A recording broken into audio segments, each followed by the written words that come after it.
क्या किया है आपने? बताइए मुझे, शांत कीजिए मेरे हृदय की शंका को। तुम मिथ्या हो, भ्रम हो, माया जाल का रूप हो तुम, सत्य नहीं हो तुम। एक माँ का तो एकमात्र सत्य उसकी संतान होती है स्वामी, और मैं अपनी पुत्री की चिंता में यहाँ खिंची चली आई हूँ। बताइए कहाँ है मेरी पुत्री? बताइए।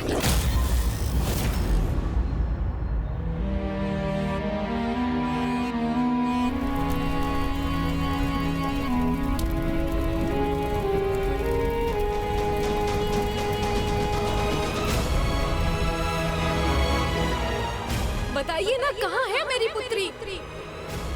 ना तुम सत्य हो, ना तुम्हारा ये रूप, और ना तुम्हारे ये शब्द। आपके सामने होने पर भी आप मुझे भ्रम मान रहे हैं? आप किस भ्रम में है स्वामी?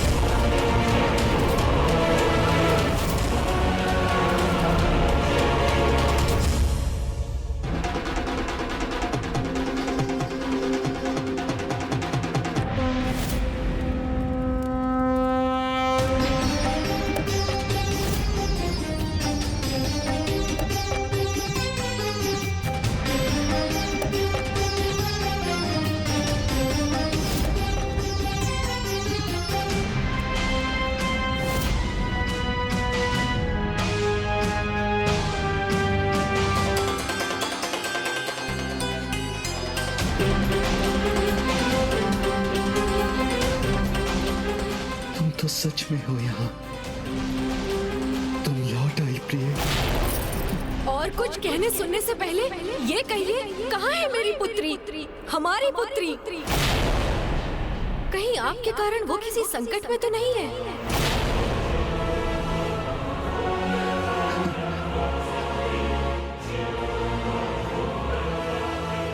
ये रक्त रंजित हाथ इसके सामने नहीं आ सकता। क्या छिपा रहे हैं आप? जिसे मैंने आपके हाथों में सौंपा, उन नन्हे हाथों को कहीं संकट में तो नहीं डाल दिया ना आपने? बताइए ना स्वामी, मेरी पुत्री कहाँ है? कहाँ है मेरी पुत्री?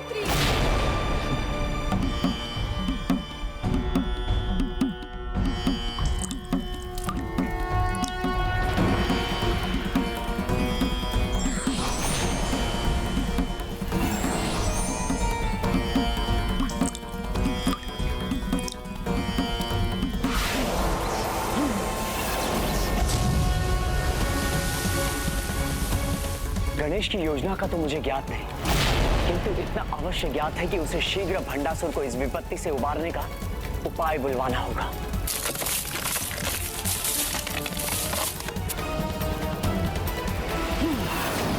आप शांत क्यों हैं स्वामी?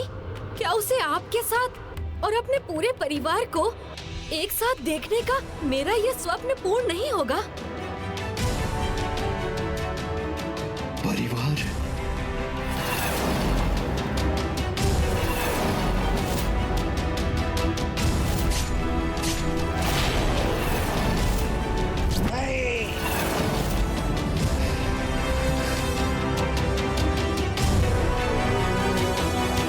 प्रलय की स्थिति को देखकर मैं स्वयं ही यहाँ चली आई, ये ज्ञात करने कि आप और रश्मि प्रभा कुशल पूर्वक तो है ना? किंतु वो तो मुझे कहीं नहीं दिखाई दे रही है। कहाँ है मेरी पुत्री रश्मि प्रभा? ये क्या कर दिया मैंने? कैसे बताऊं इसे कि एक पिता होकर स्वयं अपनी पुत्री को मैंने उसकी मृत्यु के मुख में भेज दिया, और इसे ये सत्य ज्ञात हो गया तो ये भी मुझसे घृणा करेगी, एक पल भी यहां नहीं रुकेगी।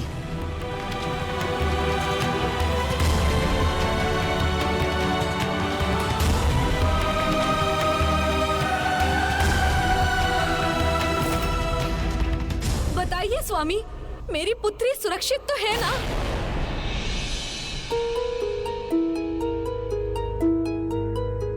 बताइए स्वामी। रश्मि प्रभा,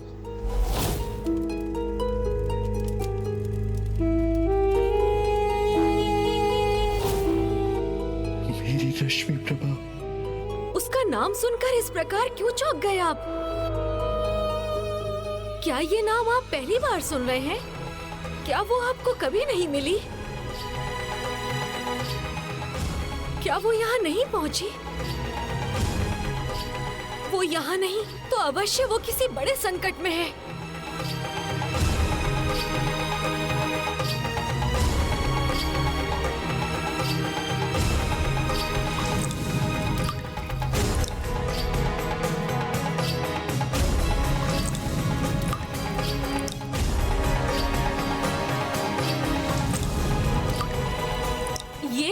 ये किया है आपने, इस विपदा को उत्पन्न किया है आपने। मेरी पुत्री का ही नहीं, जगत का अनिष्ट किया है आपने।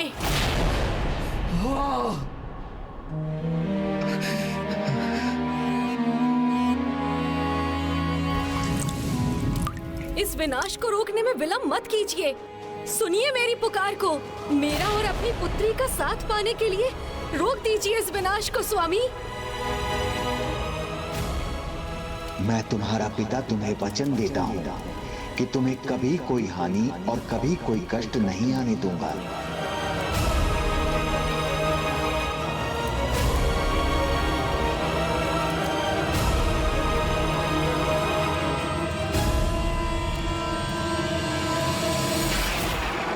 रोक सकता तो अवश्य रोक देता,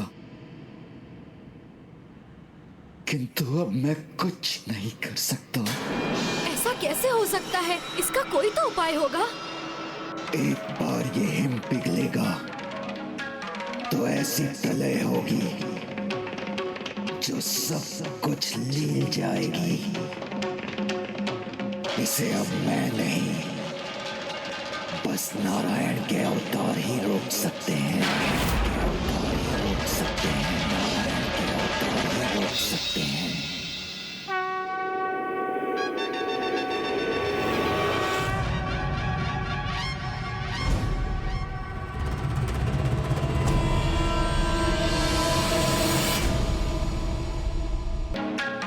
तो ऐसी प्रलय होगी जो सब कुछ लील जाएगी।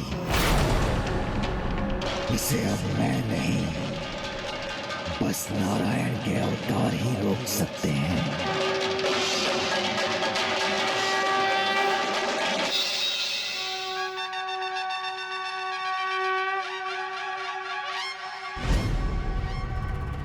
यदि मेरे हाथ में कोई उपाय होता तो मैं अवश्य करता।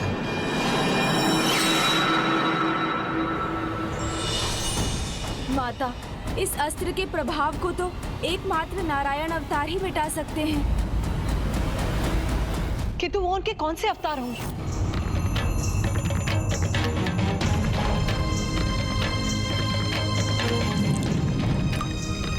शीघ्रता करो गणेश, क्योंकि ये हिम अब पिघलने ही जा रही है। इससे होने वाली महाप्रलय सब कुछ नष्ट कर देगी।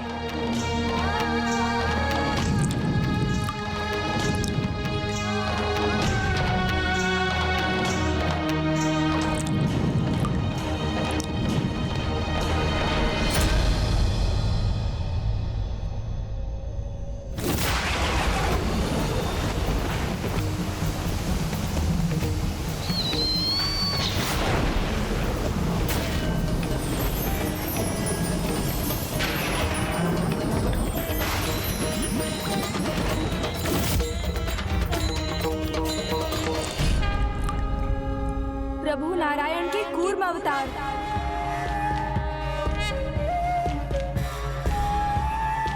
कूर्म अवतार? पूर्व काल में जब मंदार पर्वत सागर के जल में डूब रहे थे, तब प्रभु कूर्म ने ही उन्हें अपनी पृष्ठ का आधार प्रदान किया था। इसलिए अब भी पृथ्वी को इस महासागर में विलीन होने से वही बचा सकते हैं।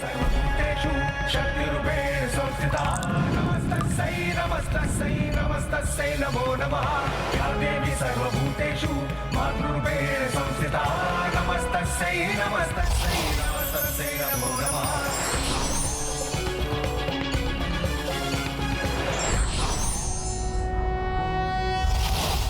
शान्ताकारं भुजगशयनं पद्मनाभं सुरेशं विश्वाकारं गगनसदृशं मेघवर्णं शुभांगं लक्ष्मीकान्तं कमलनयनं योगिरदध्यानगम्यं वन्दे विष्णुं भवभयहरं सर्वलोकैकनाथम्। मैं भी इसे नहीं रोक सकता, किंतु मैं वचन देता हूं कि जब ये सब समाप्त होगा, प्रभु नारायण के कूर्म अवतार की जय। प्रभु नारायण के कूर्म अवतार की। नारायण के कूर्म अवतार।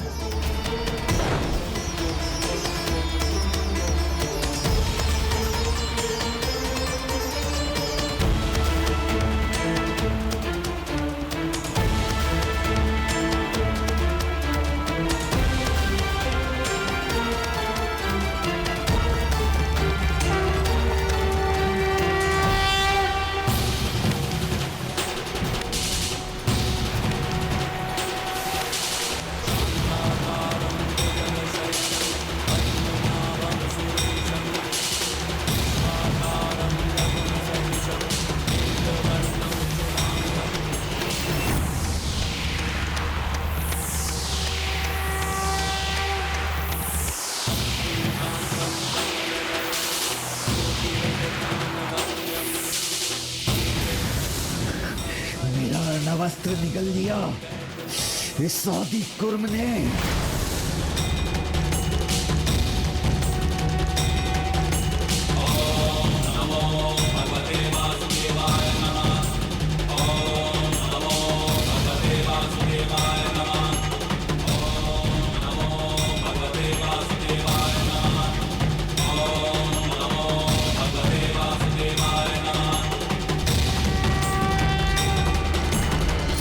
विनाश रुक गया है स्वामी। आपकी समस्या का समाधान हो गया है स्वामी। आइए अब अपनी पुत्री को ढूंढते हैं। हमारी पुत्री?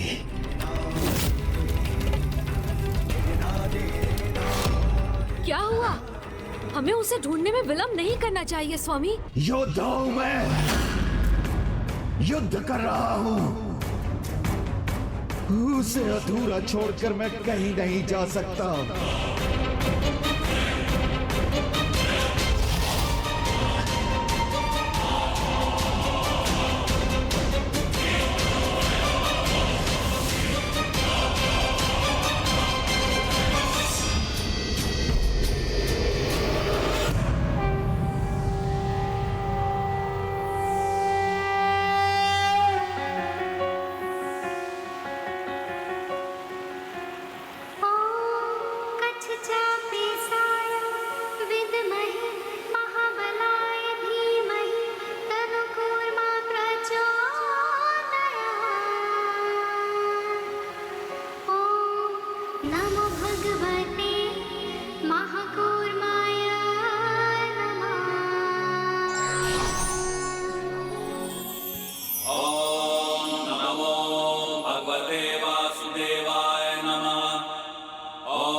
आज के बाद जो भी श्री गणेश का नाम लेकर आदि कुर्म की आराधना करे तो किसी भी प्रकार के जल संकट के प्रभाव से तत्काल ही मुक्त हो जाए। इतना ही नहीं, जलाशय के निकट जाने या जल पर यात्रा करने पर उस प्राणी और उसके परिवार पर सदैव श्री गणेश के साथ प्रभु आदि कुर्म की कृपा सदैव बनी रही।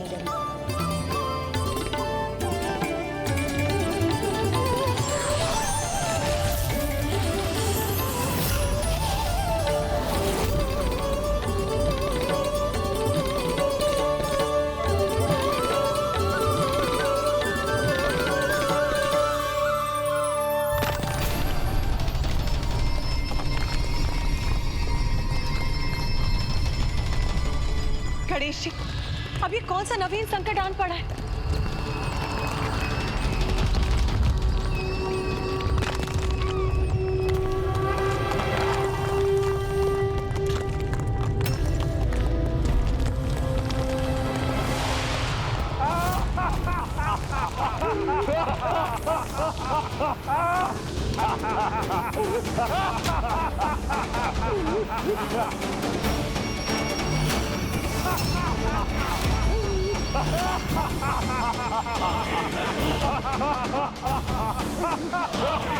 इतने बलशाली ये दो असुर कौन है जो माता के श्री रथों को भी उठा सकते हैं?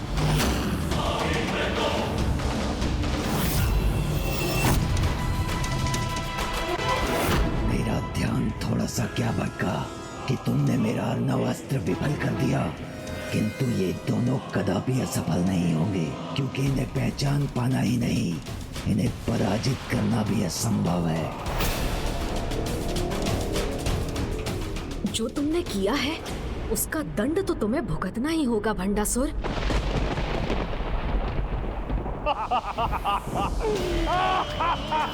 माता के श्रीरथ संकट में है।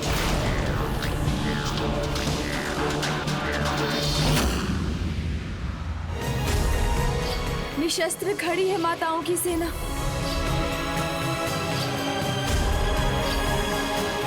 अनुज गणेश, कौन है ये दुस्साहसी असुर और इनके अंत का क्या उपाय है? तुम्हारे ये बताने पर ही माताएं अपने शस्त्र उठाएंगी।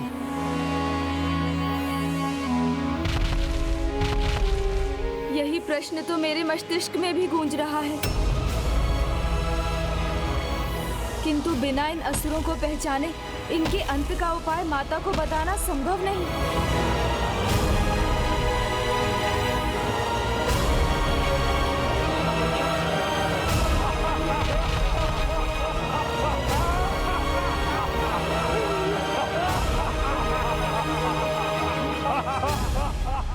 किसी की भी पहचान उसके हाव भाव और वेशभूषा से की जाती है। इन्हें देखकर तो यही लग रहा है कि ये पूर्व काल के कोई असुर सम्राट हैं। नहीं गणेश जी, इस बार आपका इन्हें पहचानना संभव नहीं, इसलिए गणेश जी पराजय का मुख देखने के लिए तैयार हो जाइए। इनकी पराजय तो हमारे आगमन से ही निश्चित हो गई है भ्राता।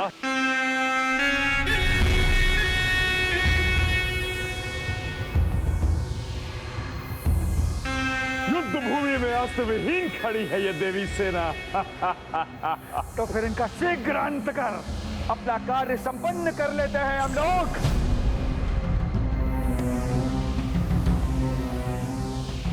गणेश, शीघ्र पहचानिए इसे। कौन है और इनका अंत कैसे होगा?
हार करेगा।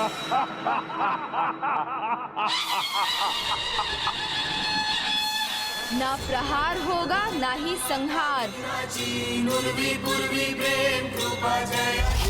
सर्वांगी सुंदर दुराची कंठी झळके माय मुक्ता फळाची। जय देव जय देव जय देव जय देव जय मंगल मूर्ती हो श्री मंगल मूर्ती। दर्शन मात्रे मान कामना पूर्ती।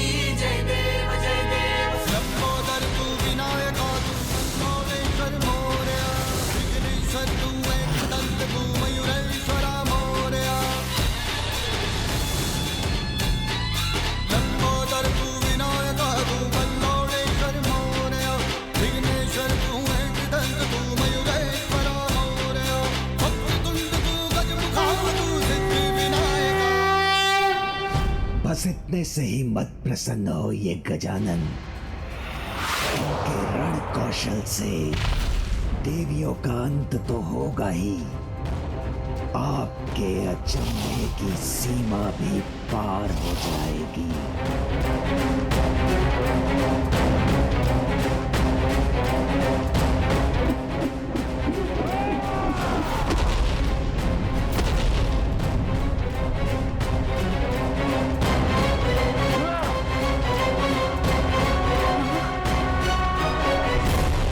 अंतिम चेतावनी है ये हमारी। अपने अस्त्र उठाओ और युद्ध करो हमसे, अन्यथा हमारे अस्त्र कुचल देंगे तुम्हें। इतनी शीघ्र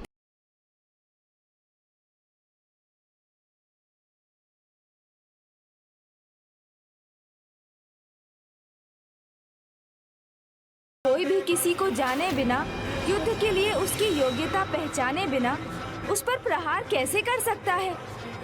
इसीलिए पहले आप अपना परिचय दीजिए, फिर प्रहार के उत्तर की अपेक्षा कीजिए। उनके परिचय का गुप्त रहना तो उनके भावी विजय का प्रतीक है। उसे उन्हें किसी पर उजागर नहीं करना चाहिए। नहीं, मैं इन्हें अपना परिचय नहीं देने दूंगा।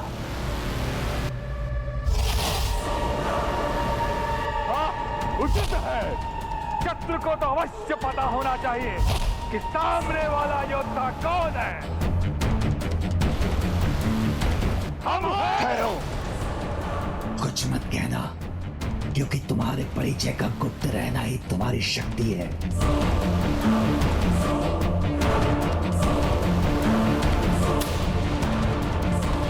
आप दोनों एकाएक शांत क्यों हो गए? तो दीजिए ना अपना परिचय।